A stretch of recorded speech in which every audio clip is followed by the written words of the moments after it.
This episode is brought to you by Marqeta. When it comes to your payments provider, you can't afford to compromise. Marqeta's modern payment solutions flex with your business without the trade-offs. Stable and agile, secure and innovative, scalable and configurable.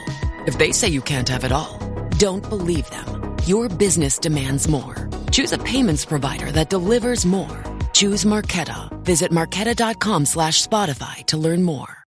Once upon a mundane morning, Barb's day got busy without warning. A realtor in need of an open house sign. No, 50 of them, and designed before 9. My head hurts. Any mighty tools to help with his plight? Aha! Barb made her move. She opened Canva and got in the groove. Bulk creating Canva sheets. Create 50 signs fit for suburban streets. Done in a click, all complete. Sweet! Now, imagine what your dreams can become when you put imagination to work at canva.com. Then I thought to myself, how would ChatGPT define succession planning with ageism? So I asked it. This is the definition from ChatGPT with ageism. Yeah. Implementing succession plans demonstrates to younger employees A route. that there are Yeah. they're starting off good. There's a path. There's a path here. Implementing succession plans demonstrates to younger employees that there are opportunities for career advancement within the organization, getting better, as the older workers at the company start to age out. Define older. Interesting. Yeah, define older. Huh. So here's the deal.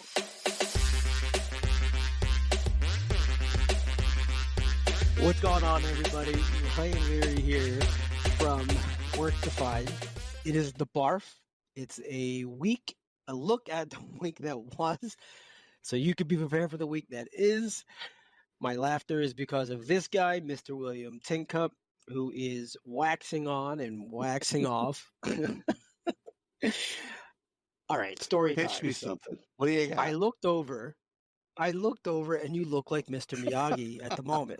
Welcome to my dojo. So when everyone's like, what the hell is going on That's here? what That's it. Oh, man. All right. So the BARF, we got a lot of good stuff that has gone on this week. We I got some think. good stuff. What do you want? We You do wanna have some pitch, good stuff. You want to pitch me or you want me to pitch you? What do you got? Yeah, you go first. Let's see All what right, you let me got. pitch you on this deal. The Crunchbase Tech Layoffs Tracker. This can be found at Crunchbase, and it's start off tech layoffs, and they've literally got a tracker, and more than 191,000 workers in the U.S. based at tech companies were laid off in mass job cuts. In 23, more in 24. So, question I have for you: first of all, just going and look at a layoffs tracker, that's definitely uplifting. But was this inevitable? Were we built up too much? Was it people making different bets, or did AI, Gen AI, have something to do with the skill sets that were to be needed next changing? So, what's your take on that? There's a couple things here. One is I think it was inevitable from the fact that at the time of the pandemic, we got crushed. And then everybody got hired back at ridiculous rates, right? So all of that's correcting now. 200's the new 100. We get that. So I think that had a lot to do with it. Everyone hired back, or they hired back expecting to do fantastic because everything is back.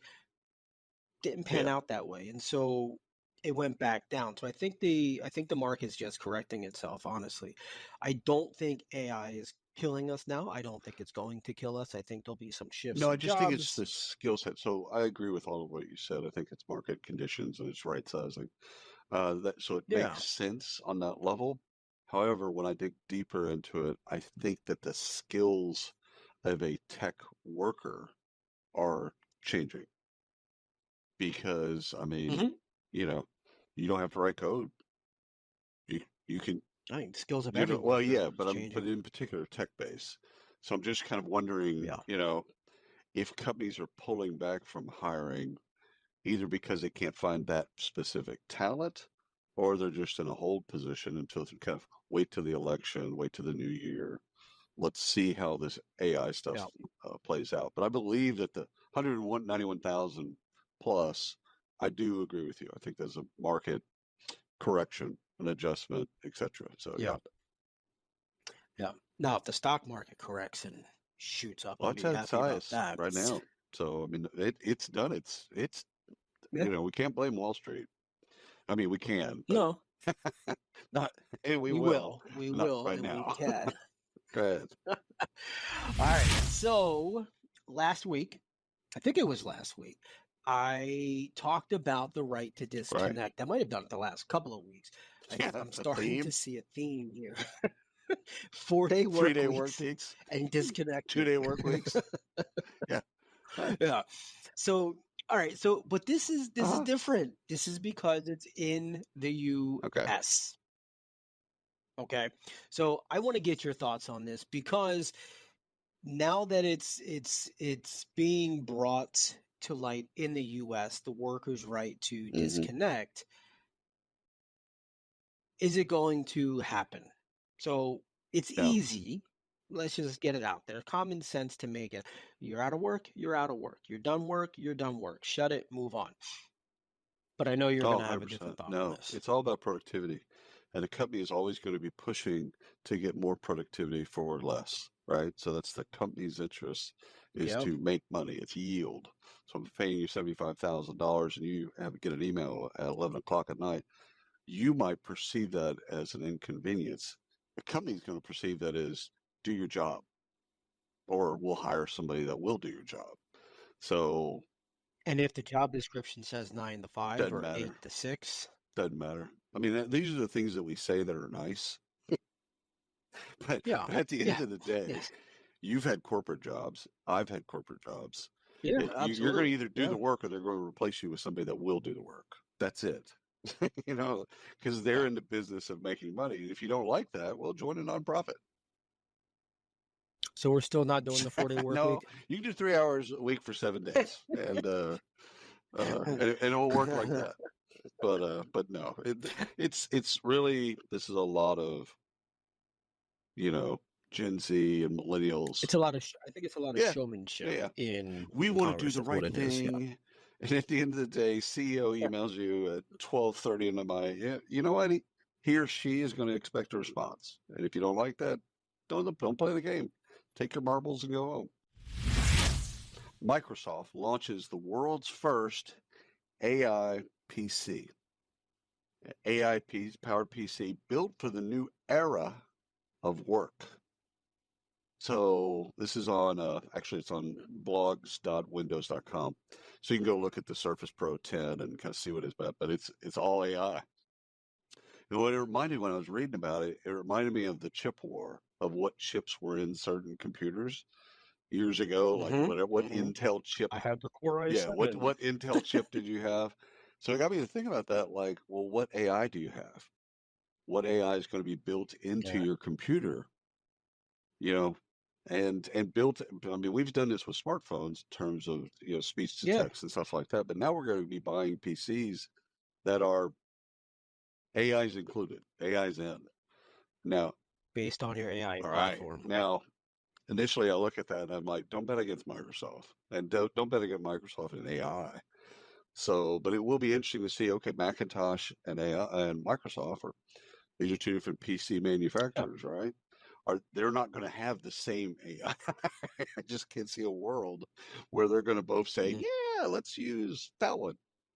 They're going to use different ones. So does that create a different work experience based on what AI you have? Question. Possibly. I got a hard maybe out of that. Okay. Question. All right. I see where you're at. I don't know. You know, I can just remember going to Best Buy and the guy's like, "Oh, you can have the Intel iCore 7. You can have this. What's the difference? It's $600 more." Now they're going to be selling the AI. So now at Best Buy, they're going to be saying, "Hey, this has got boom. Yeah, this has got the Tincup LLM," which would be a fail. But yeah, they are. I mean, that is going to happen. You're right. Would be a fail. All right. I got a compliance story because you know I love me some compliance legislation and all that crap. Utah stepping up to the Okay. plate Well, here. Utah law makes NDAs. I'm not laughing at the matter. I'm laughing that we actually have to sure. talk about this. Utah law makes NDAs regarding sexual misconduct unenforceable. Oh, I like that. I like it it a a lot. lot. Confidentiality agreement. Absolutely. This way you can't bury it, which has been the it's been the Exactly. modus operandi for 100 years, right? So we're going to settle out of Yeah. court. You're going to sign a confidentiality agreement, non-disclosure, etc. And that's it. It never happened. Yes, right. It never It never happened. happened. Now, That's going to be really interesting. so here's the kicker. So confidentiality clauses pertaining to sexual misconduct that were Right. signed from January 1st, 23 are now void and unenforceable. Workers who have previously filed Right. a claim or previously signed an NDA, I should say, have 3 days to come forward from the date of this. So Interesting. it probably could very well be expired. 3 days, I think, is a joke. I mean, come on, like either do it or don't, right? Like one or the Right. other. So my first question is, why just 3 days, right? Just come forward. Don't put a time limit Because on lawyers it. created it, and they Because and they lawyers don't want it created it. to drag on forever. So that's just Yeah. they're giving people an opportunity, so they can say that they gave people an opportunity. But to your point, it's 72 hours. So yeah. I mean, you haven't even heard the Right. news story right. before the time limit expired. Anyhow, I like the fact that NDAs are gone. Well, no, NDAs Fantastic. as it relates to sexual harassment. Sexual harassment. Right. Sexual harassment. Right. You In the end, shouldn't have sexual harassment in the dark. That's where we need to shine lights no. on those particular things, so that those things don't happen as much. So I love that. No. Now, what will be interesting for me in Utah is when this happens with the Church of Latter-day Saints. So when this happens with the Mormon Church, because I mean, the church just like every other church, it's no different. I mean, it's relatively a cult, but that putting that aside, my bias aside, the idea that okay, once it hits Mormons, will they retract it? But I think it's a great idea. Right. I think sexual harassment, any transparency you get around, I'd love to have a tracker on who's done it, where, and how, and what they got away with, so that we can. I have the app that tells me, which I really don't Is that like recommend. your Grindr app? Because, well, no. It puts their little red flag and tells you where the and I'm looking, I'm like, this guy's horrible. You're no longer allowed to walk on the trails to the kids, Let me look. Moral of the story is stop harassing, stop touching nice to people, stop getting pervy. Just Did you say stop getting herpes? No, stop getting pervy. My bad. Wow, that escalated quickly. I mean, so here's a story I want to pitch you. Does pay transparency contribute to turnover? So just yes. Okay. So you would be right. Payscale.com, Research and Insights, CBPR. I don't know what that stands for. Oh, Compensation Best Practices Report. It's 15th annual. Anyhow, they actually agree with you that it does contribute to turnover. Of course. But as I was reading it, I'm thinking that, well, is that just because it's new and people are maybe shocked to understand, or maybe shocked to understand that they're mispaid or underpaid or whatever, and that'll settle. Like pay transparency, I don't think you can find a good counter argument against transparency, pay transparency, right? Like it turns out it's a good thing. But is this just kind of the first wave of pay transparency kind of having some unintended consequences? And will that kind of normalize over time? I think so. So yes and yes. I think it will normalize. I do think it's going to cause a wave of issues to come for employers, not for the employees. The employees are finally going to get their fair share. As they should. Now, is it easy for the employer? And this is for people way smarter than me, but is it easy for the employer to say, well, Brian, you're making X, William, you're making Y. Let's bring William up this. There could be a significant gap there that can't be made up immediately. It's got to be done over time. By the time you even get to that point, you're gone. Right. Like you're far gone. You're like, you know what? I'm out of here. And that's going to happen in droves.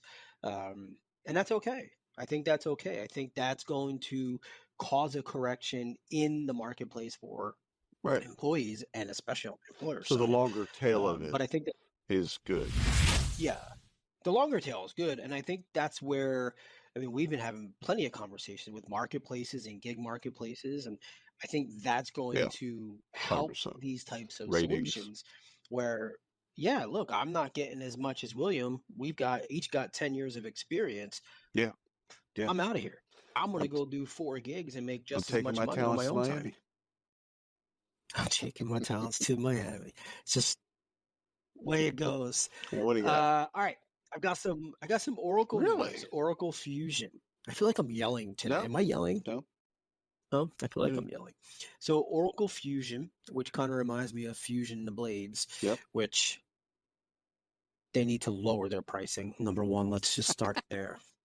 Oracle. Who are we talking to? Yes, James Smith. Shave. Like I had to stop using razors because it's too expensive. I had to go buy a razor. Just deal with it.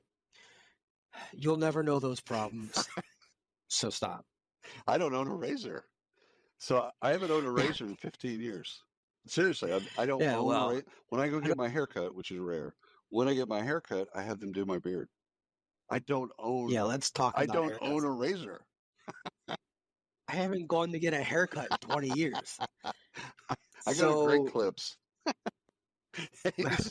My brother-in-law goes. He's like and a lot of my friends go. I've had, and they make appointments. They got appointments. I'm like, the fuck you got an appointment for? I Like, just show up, get a haircut and a shave. I tip really well though. I am actually because I have them wash my hair, which is I know it's electric. You should, but I have them wash my hair. You should. And trim my beard and all that type of stuff. And so, I tip. That's they fancy. love me when they see me park. There's an excitement that runs through the great clips. I think that's everywhere. That is not just great clips. All right, let me get back to Oracle Fusion. here. Oracle deserves 100%. some airtime. So Oracle Fusion, right? They added some Gen AI into Fusion. Not groundbreaking, not earth-shattering, but it brings their count to more than 50 Gen AI tools and use cases within Fusion, which that I think is significant. Now, it's nothing that I've seen so far that is like where we haven't seen this before. Right. But Oracle has a massive client base. Which means they're already sitting on a lot of data, which is good. Exactly. And they're going to be doing a whole ton of stuff. But where their clients are using it now, all the fancy things like job categories, landing pages, job matching, candidate assistance, right? We keep talking about that. I think they're getting close now in their ecosystem to actually giving a recruiter, and this is where it gets interesting for me, they're actually giving the recruiter an assistant to do their job, right? And so we've talked about this over the last couple of months or so, where I really believe in the next couple of years as a recruiter, HR professional, everyone, you're going to have an assistant. That's not just your phone in your pocket. It's actually going to be, we always joke, it's a computer in your pocket. Like you're actually going to have an assistant now. You need dry cleaning, good. You need to go to you go into a restaurant, you don't have to go to Open Table, right? You're going to be able to do this stuff. And in recruiting, obviously no different. But I think this gets the Oracle client base, which is massive, very close. I like it. First of all, I like it on every level, but just to start, throw it against let it fail. Let's see where it succeeds. Yeah. Let's recalibrate. And good for Oracle. Good for their clients. It's a good thing it's a good point that you bring up. We're used to seeing fast-moving innovation from startups that have 5 people, throw it against the wall, see what sticks. I think what we're starting to see now is some of these larger companies like Oracle and so forth. They're not afraid to fail anymore. they're actually doing this stuff, and it's leading the pack here for the most part, and failing a lot. And I think it's great. I think it's going to help everybody. Okay, so this story I want to pitch you is, why is AI so bad at spelling? Because image generators aren't actually reading text. AI is seemingly unstoppable, but it can't spell burrito. And then this is a TechCrunch, so you can look up the article yourself. But I skip the I can't spell it either. I'm trying to spell it. Is it one R or two T's? I do this with tattoo. Is it two T's and two O's? Just give me a vowel. So, I skipped the week of school where they went through the there, and there. And for majority of my life, I couldn't get the theirs correct. I just don't skip school, kids. Yeah, so I'm a poster child for that. But the question I have for you is: do you feel smarter when you use the right tense or the right word, and you're like, nobody had to help me, and you're like, no, I got that. No, I'm Grammarly professional because I just want it to just tell me what to do. Because I just don't want to use my brain. That's why to think of that. Yeah. Well, there's your answer on your question. Your AI doesn't have Grammarly. No, it does not. Next no, it question, does not. Please. That is. It's nice to see AI struggle. So I actually, on some level, emotional, or intellectual, or otherwise, it's nice to see that there's a struggle with AI, that it struggles, because it's kind of human in that way. Like we call it artificial intelligence. Well, I don't think it's all that intelligent. So it is artificial, but it's not that smart yet. I mean, we're all talking about what the future looks like and flying cars and shit. But the fact that it can't spell burrito, I kind of like that. I'm good with that. I could write you a research paper in 33 seconds. Yeah, it can't spell burrito. All right. Spell check. It can't spell burrito. All right. Oh my God. All right. Last week, I swear I'm not going and looking at the stories that interested me last week and looking for sequels. But Subway is back in the news again. This is an ad. I An hate it! ad for crisp, refreshing Angry Orchard hard cider. That is refreshing. An ad that interrupted your podcast. I hate being interrupted! To remind you to stop being angry at me and crack open an Angry Orchard. That's a good idea. Don't get angry. Get Orchard. Angry Orchard Cider Company, LLC. AngryOrchard.com. Please drink responsibly. Angry Orchard is a hard cider with other natural flavors. Hi, I'm Stephen Rothberg. And I'm Jeanette Leeds. And together, we're the co-hosts of the High Volume Hiring Podcast. Are you involved in hiring dozens or even hundreds of employees a year? If so, you know that the typical sourcing tools, tactics, and strategies, they just don't scale. Yeah. Our bi-weekly podcast features news, tips, case studies, and interviews with the world's leading experts about the good, the bad, and the ugly when it comes to high-volume hiring. Make sure to subscribe today. So last week they were stealing tips from their employees. If you want to, this is a Subway tracker. So we've got we're tracking all the things that Subway does wrong. Okay, good. Yeah, good. Yeah. This week, they faced a $50 million suit for sexual abuse at the franchisee level. So, again, what are we doing here? Yeah. Right. So last week they're stealing. They're on the hook. And that was a same mixture of franchise and corporate, right? The last week's. Or was that just franchise? No. It was franchisees. That was 10 franchisees stealing. And so tips, this right? is still franchisees. This week, this is still franchisees. Now, here's not good. Here's where it gets interesting, right? So my initial thought on my mind's like, all right, look, AI's new, I get it. Newer, I get it. Background checking is not newer, right? We literally just had a conversation about this, right? It's not new. There are so many solutions out there to figure this out. It's not even worth discussing. Now, however, here's the deal, and I probably should go back and quote it so I don't get it wrong.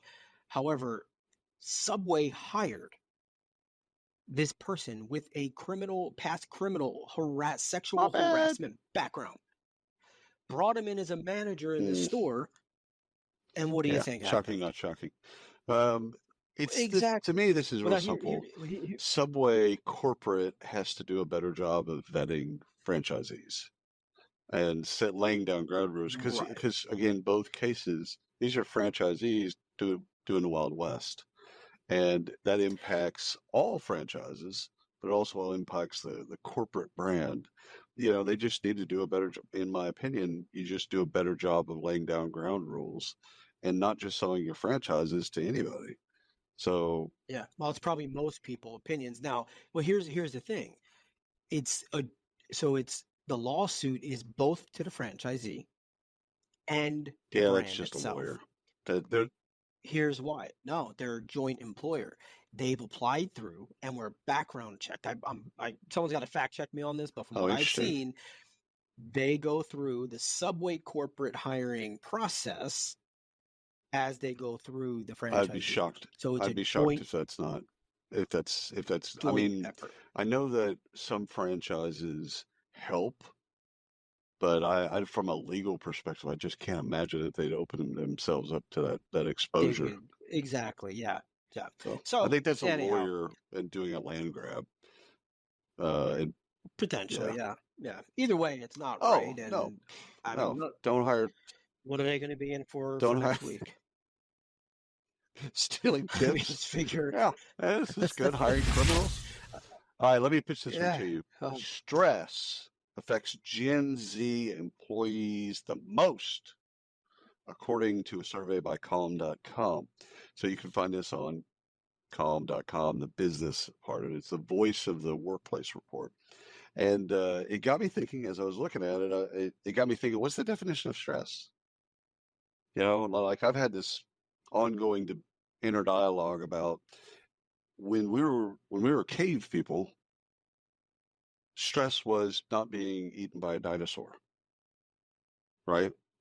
So there was stress. It's not like you can go back into a point in time, any point in time in history of humanity and go, yeah, there's no stress there. It's just a different type of stress. And so I don't think there's a human experience where you have no stress. Your just stress is different. It's, you could be a billionaire. Do you think for a moment that billionaires don't have any stress? No, of course they have stress.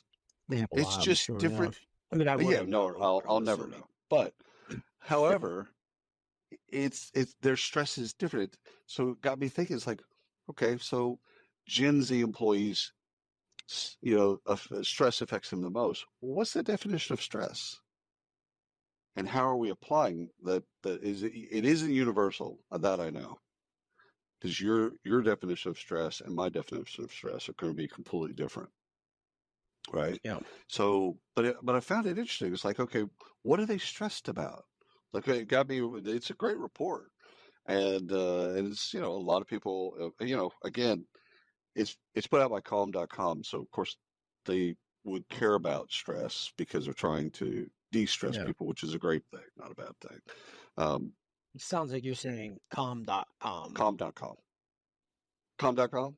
Calm. CALM. The app. You don't have Calm.com. You don't have that app on your phone? Anyhow, I think I probably should. I'll drive you to it. You're good. So stress, subjectivity of stress. So that's the bit. Go there, take a look at the report, and then, come to your own conclusions. I mean, all right. Succession planning. Ooh. Yeah. This is big news. This is succession planning at its finest. I was excited when I found this article because I once went on a roller coaster and I was scared. I was really scared. It was a really big wooden roller coaster and I never wanted to go on a roller coaster again. How old were you? And it just happened. I was probably 10 or 12. Okay. Yeah, it's just a long time. What did I say? But it was mid-30s? Like, what are you talking about? Yeah. So anyhow, Cedar Point settled an age discrimination suit paying a whopping $50,000. Yeah. Right. To lunch. I get it. So anyway, I read, I'm reading through this, and I'm digging through, and I'm going through, because it was really interesting to me on why this is, and this wasn't an age discrimination case that says we're not going to hire old people. Probably quite the opposite. They hire a lot of old people to do that stuff. So anyhow, I started reading through and going through all this stuff. And then I thought to myself, how would the way that they're defining ageism and all this stuff, how would ChatGPT define succession planning with ageism? So I asked it.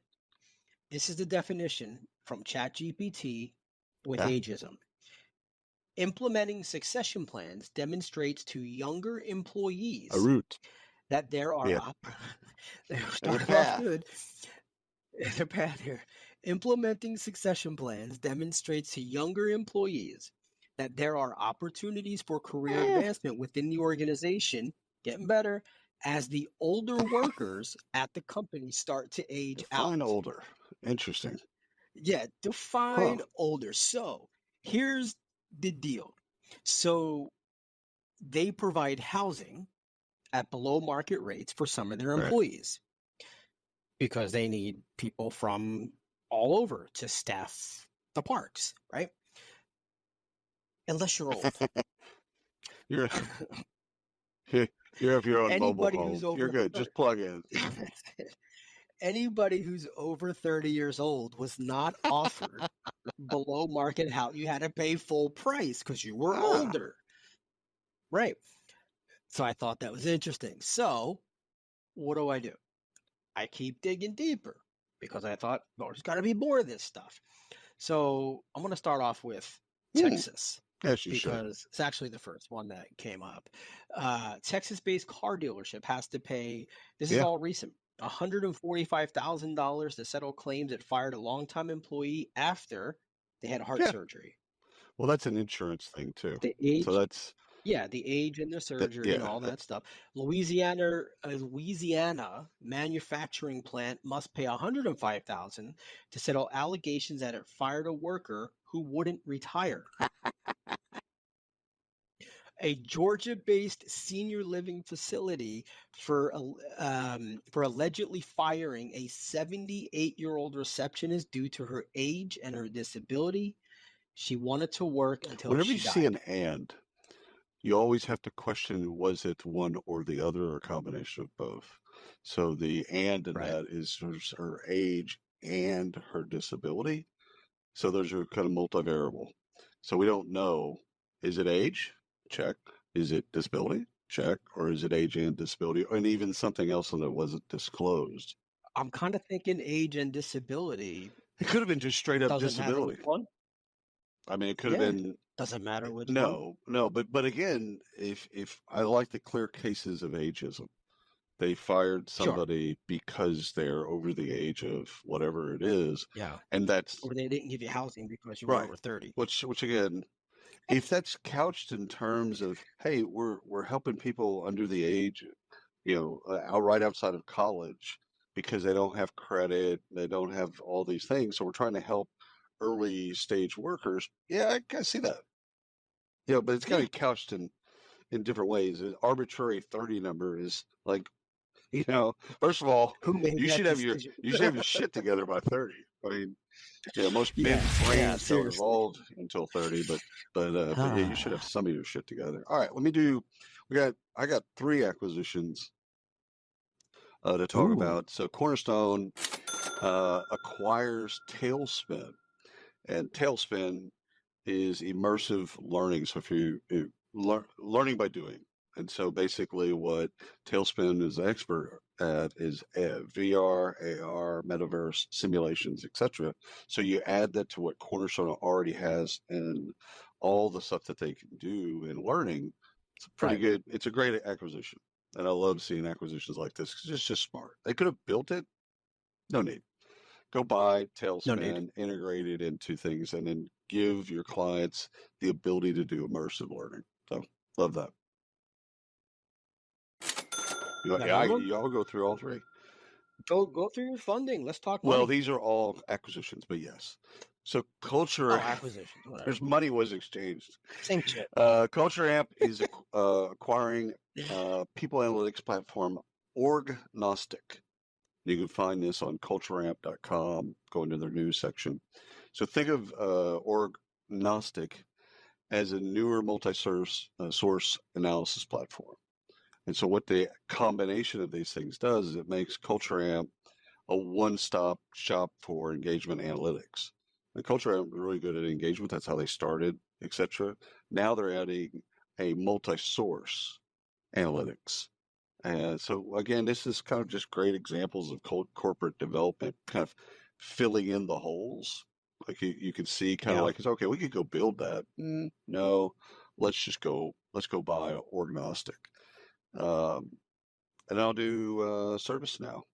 So let's do it. ServiceNow announces 2 acquisitions, 4 industry and smart daily management application. So they bought two companies to drive innovation for smart industrial environments and connected workers. So I dug into it. It's on servicenow.com, so you can go into their media, their press releases, and read a little bit about it. But 4 Industry is a mobile-enabled application to make the shop floor more intuitive, efficient, enjoyable. So that's that one. And so it kind of makes sense why ServiceNow would buy that just alone. Smart daily management, that's for me and why, creates a more efficiency around time-consuming tasks in their industrial consumers to drive kind of operational efficiency and excellence and all that stuff. So I think all of these are 4 acquisitions in total by 3 companies. I think it's just great examples of kind of exceptional corporate development where people are looking at things and saying, you know what, that this helps a specific part of ServiceNow's customer base, the folks that have shop floors. So the industrial folks. So they went out and got two pieces to then integrate into what they're doing to help that whole vertical of their clients. So good for them, good for their customers.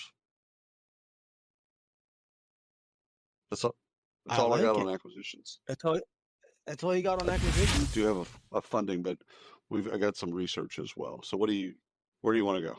Gotcha. All right. Let's go to Walgreens. I'll go to Walgreens. So I've got a couple of pregnant stories this week. I swear, this is like continuation from week to week. We had the Pregnant Workers Fair Act at PWFA last week.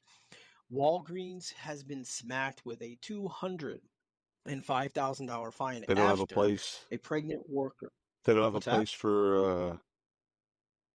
No. The worker miscarried after being denied an emergency leave. I don't like any of that.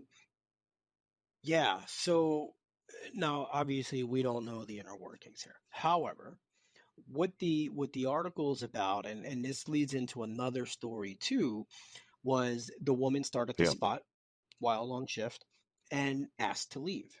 She was told that she can, but they have to find someone to cover her shift.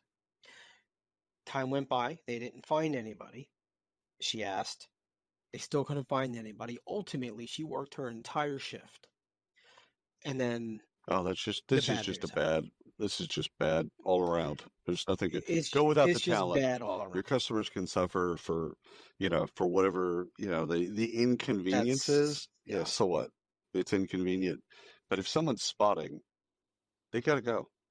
It's time. I mean, health is health, right? And I mean, you can use your judgment. If a headache, okay, maybe. Okay, look, go lay down in the back. Pregnant, that's something different. And so, I had it when I worked for Walmart 100 years ago. It was CSMs. I ran the front end, all the registers and cashiers and people that got carts and stuff. And I had, they do the little blinking light. So I'd have to go over and kind of void checks or whatever. And I go over to a gal, she's about my age, Like I was 18, I'd have been 17. So I go over and I'm like, hey, what's going on? What do you need me to do? And she turns to me and whispers into her ear. She's like, my period started. I'm like, okay. She goes, yeah, but I don't have, I said, you know what? I'll take over here. And why don't you just go get the things you need and Yeah. come back when you Would have aisles come, of yeah, them if I get them. come back when you come back. I got this. Don't worry about it. And because I mean, I didn't know what to do. Because I didn't grow up with Yeah. girls or sisters or any of that type of stuff. So, like, first of all, I just didn't know. But once I did, it's like you have that moment as a manager to then react in a way that basically says, I get it. I don't get it, but I get it. I'm You human. I get go. it. Like I just told her Yeah. to go pull shit off the shelf. I'm like, Yeah. I'll expense it. Just go get whatever you need. You want to go get a Yeah. Yeah.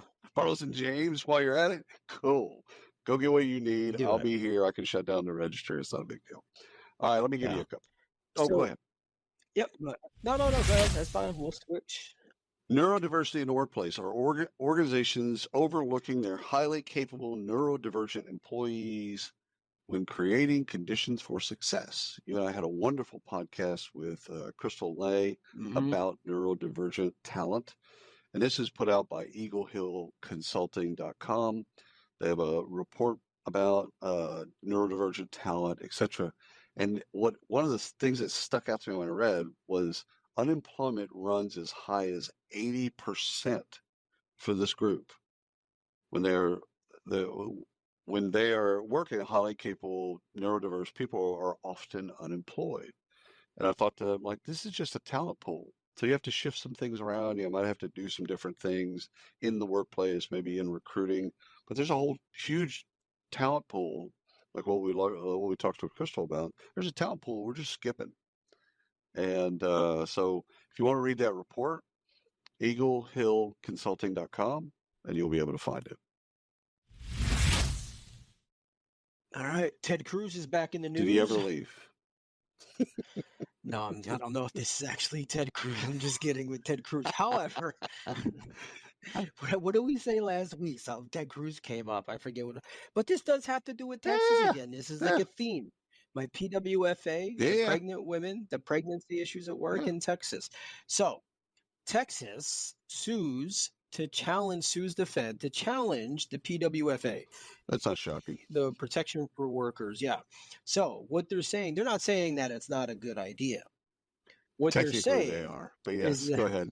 Technically, yeah, it's not valid legislation because the House did not have quorum when they voted because they did some virtual versus in person. Fair. Yeah. So this was an attachment to the previous story, because I just thought to myself, like, why? Like, what are we doing that we have to do stupid shit like this? So, with a PWFA, just so people understand, there are a couple of things listed in there. Especially, and this is kind of where Walgreens kind of was like, huh? And some other employers, which, it's really fascinating. Not just that they don't have feeding rooms or pumping rooms or any of that. They actually, employers are preventing women who are pregnant or postpartum from doing certain things like carrying water bottles and having drinks with them as needed on the work floor. That's dumb. Right, things like that. Having different, having multiple or additional prolonged restroom breaks. So these are things that are outlined in this, in this Protection Act. But I thought it was fitting. Well, and again, that Texas was the one to say it. Well, it could be Florida. It could be a lot of these states with just crazy state legislatures. You got several states that are kind of in the same boat. Yeah. And so, I think it's just dumb because you're not doing the right thing for your employee. Like when you get right down to it, if that person needs extra water breaks or extra bathroom breaks, do you either care or you don't care about your employees? Like it can be black and white. And this is just a simple accommodation. And I think we need to think about accommodations. If we want to retain great talent, you think of like, what do you need to be successful? I used to tell employees this all the time, like, tools and resources you need to be successful, you need to tell me. I can't guess. I don't know what's going on in your mind, but you need to tell me. If you tell me, you have half a chance of me actually providing those things. But if you don't tell me, you have a 100% chance. All right, let me tell you two things. Oh no, there's Okay. more. There's more. Oh wait, there's more. There's a second. Another thing. This is in the this in the same breath. Texas blocked they moved to block a second ruling for the NLRB. Not shocking. Yeah. Right. So this is around, oddly enough, connecting with the subway story, different altogether, but it connects because we talked about joint employers.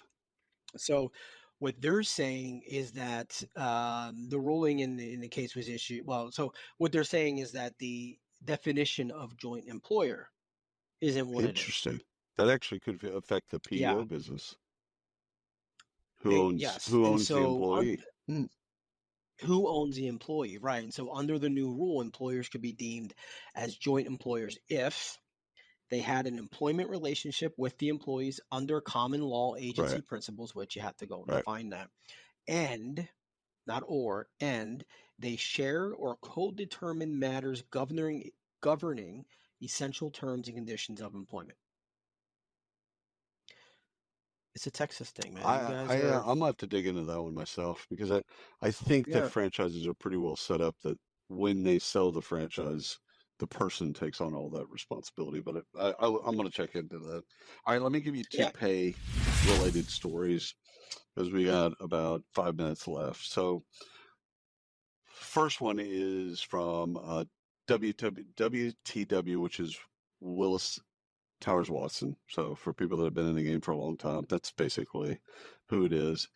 Here's a quote. 2024 employee pay trends expect higher pay increases to continue, according to a new report. That's at their website, WTWCO.com. So when you look at the report, it's a lot about market data and quality market data. Remember, when you pay someone, there's really only three classifications that you pay. But it's either above market rate, at market rate, or below market rate. And so having an idea of what market rate is, where you are or where they are, whatever, or what the position is, being able to have quality data so your comp team can at least get you to market rate. I think a strategy of below market rate is not sustainable. Sometimes you just need to pay above market rate, like a house, and sometimes you pay at market rate. So that is tied to Gartner CFO survey.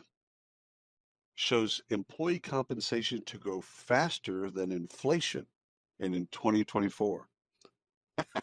So that's at Gartner.com. You can go into. Well, I believe Gartner. So they surveyed a bunch of CFOs, and they're basically saying, comp is, it's not going to grow faster than inflation. I don't think that that's going to end well. Newsflash. I think they could have summed that up in, hey, Titanic, nice to see you. Yeah. So those are the two kind of comp stories. Again, Willis Towers Watson and Gardner, respectively. I got two last stories, but what do you got? All right.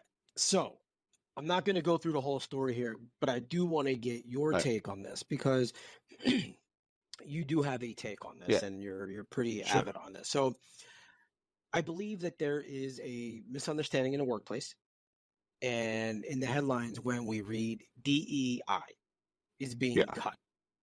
Like it's being cut out. So I was watching a panel news discussion, with I forget the guy's name, the CEO of HP. And so what he was saying is very similar to our conversations, that it's not about DE&I, right? It's evolving. It's under the umbrella of inclusivity. And that's how they approach it at HP. And so I thought this would be a good opportunity to get kind of your 30-second take on this, because you do actually have some good thoughts. Yeah, the D, you throw out the big D. The D is under attack from right-wing Republicans because they see it as a racist, reverse racism, which is, stupid on so many levels, but that's kind of the bit. That's how they're selling it to the people that follow them. And so it's under attack. And so you saw this play out in the Supreme Court where they took away kind of on the admissions. You can't make college admissions based solely on race. That's coming to work. So they're going to take away affirmative action. They're attacking at the state level and at the federal level diversity initiatives because they've lumped diversity initiatives into quotas, into not meritocracy or merit-based.